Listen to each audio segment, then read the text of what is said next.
tell me about your career and what education means to you. Tell me a little about your education and what that means to you and your career. My career.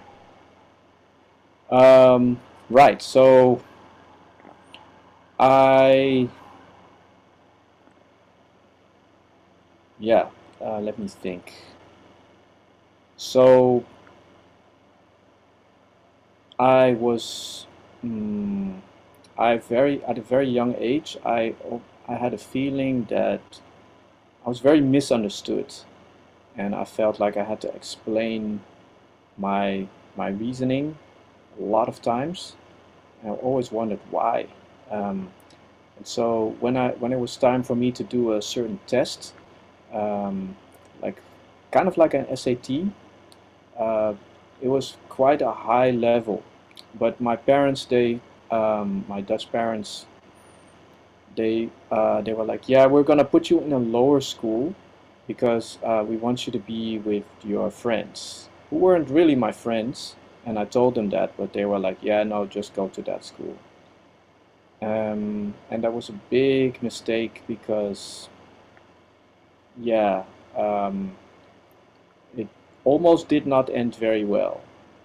And so when I got out of that school, I I was at a lower level than what I could have been.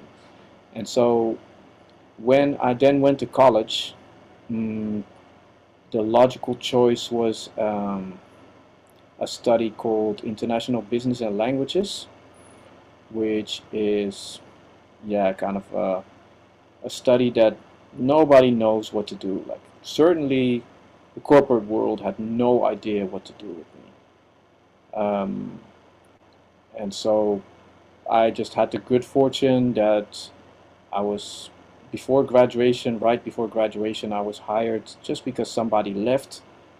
So I just happened to be there at the right place at the right time. I was at PwC. And so everybody was like, wow, you're off to a really good start and this and that. And 11 months later, I was completely burnt out. Like, couldn't even get out of bed. I was just a wreck for like 3 months after that.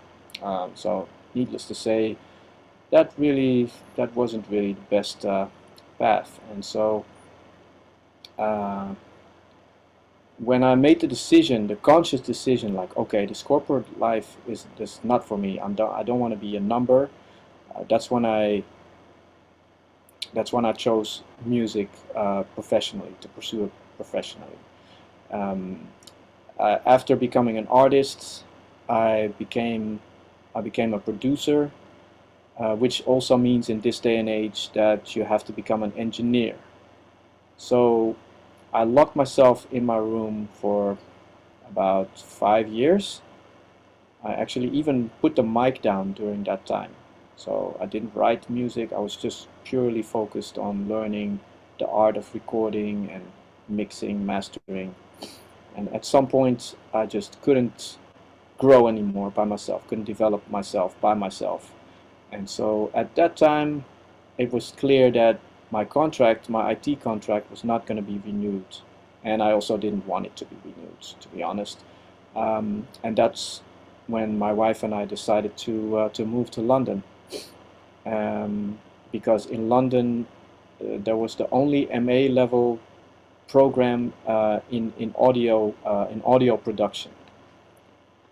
Because I decided at that time, like, okay, you know what, I want to top up my experience and my skills with this MA. I didn't want to go back 4 years to do like a BA in it. So I was like, no, that's really too long. So I went for that. Uh, I yeah, I think it was the hardest I ever had to work for anything in my life. Like, it was really, really, really crazy. Um, but after that, it paid off massively because I was able to work in a couple of pretty interesting places. I worked at Soho Studios right across the hallway from Kanye and Pharrell when they would be in London. So we were in really good company. I worked from Tiny Tempa Studio up in Walthamstow. I worked from a couple of other places. I helped build a studio called On the Beat. I even came up with the schematics and the whole thing. So it was really like, from a technical point of view, I learned a whole lot. I learned things that I definitely had not thought about when I started that program. So even though it was not music technically, it did help to make my music sound that much better. And I'm still learning. I'm continuously learning because I'm also interested in music technology anyway. So, uh, but it also enabled me to give courses. So every now and then I take on students and I teach them what I've been taught, and share my experience with them. And I don't hold anything back, because you can give someone all your knowledge, but they're gonna do things differently anyway. They're not just gonna be copying you. So because of that, you don't have to hold anything back, because it's never gonna be an exact copy of you anyway.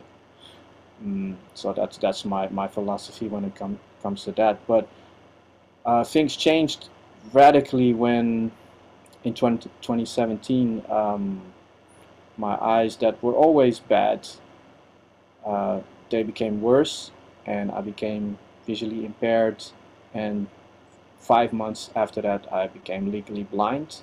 So that's how fast it deteriorated, and I could no longer hold on to my job. And the only way, to survive was at that time for us both, my wife and I, to go back to university, and our son was just born as well, uh, like that the year before that. So it was all like very, very hectic, very crazy, um, and I decided to. I wanted to go into ethnomusicology since 2013, right after graduation, but yeah, there were some circumstances beyond our control that made that forced me to defer and then actually drop out, because I was already in, but I just couldn't start at that time. It was just not possible. So I wanted to do that for a long time, but then in 2017 it was like, okay, that was the moment to go back there and really do it. Um, so yeah, it took me 4 years in the end, because that was the time that my Dutch dad died and my Omni died. So, and of course, because of my eyes, it was a big struggle, because a lot of it was on paper, and yeah, I just couldn't read it. With my computer, it was just very hard, because it was a laptop with a small screen, and I had to zoom in like 300% the letters, so it was really hard. And it wasn't until in 2018 that I got equipment from the school, or through the school, that I was able to actually catch up. So I got this, I got a computer, I got a big iPad, things like that, that started to help. But then all these other things happened, so it took a while to finish it. But end of last year, I finally, graduated.